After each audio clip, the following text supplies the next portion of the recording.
One last thing that I want to talk about with education, because I talked to a couple of people years ago that got out of game design, tracks and stuff like that. But I was surprised to find out that they didn't really know the history of video games or famous video game designers. Is that something that you were taught?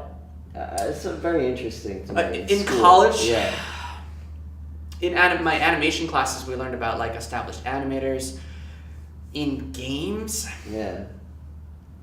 not too much. Very briefly, mostly like this is like the basis of tabletop gaming. But did we talk about like Gary Gygax? No, right? Did we talk about people that Hideo Kojima or Shigeru Miyamoto or whatever? Like no, not really. Like we did that in the Magic Circle, right? But no, that's actually an interesting thing. And I think because those people, a lot of them, not necessarily are dead yet or created their, what maybe their magnum opus or whatever, it's too early to kind of have that history as an established thing. Well, it's interesting that books are being written about it now. I think right now at this point, like it's definitely possible to kind of write up some stuff. But it's interesting because that what we think is like, oh, this person's really, really good and really, really great, and they probably are. And that may, what they worked on will probably age a lot, right? Like 10 or 20 years from now.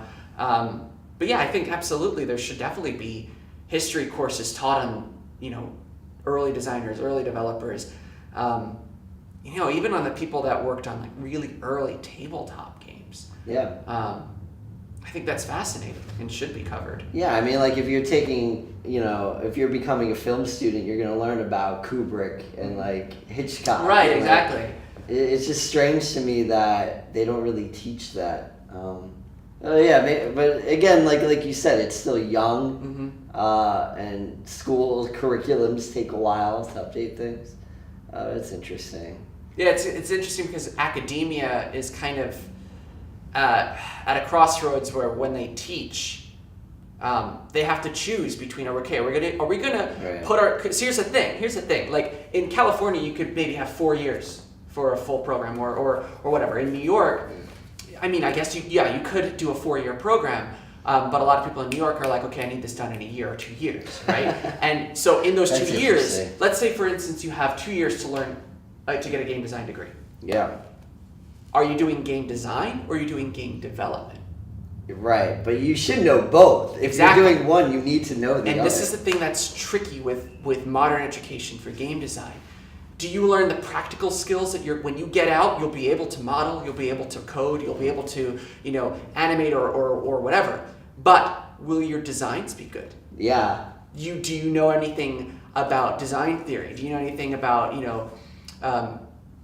cinematography in your game if you want to do something more narrative based?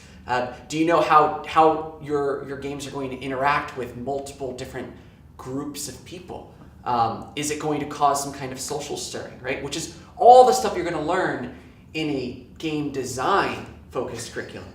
Now, if you mix them, that's great, but that means you're going to suffer in one area, in both slightly, like right? Where you felt you came out just exactly. a jack of all trades. A jack of all trades, master of none sort of thing, which sucks. So there are many good game design, and to be fair, when I went to college, it was still kind of emerging, right? Like the program is a lot better now than when I went.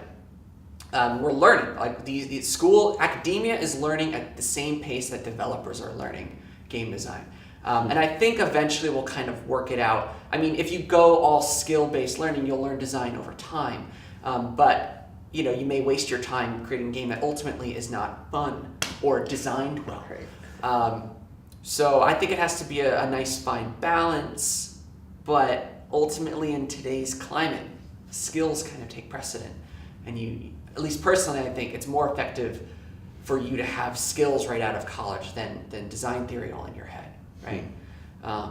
But in 5-10 years, that could all change.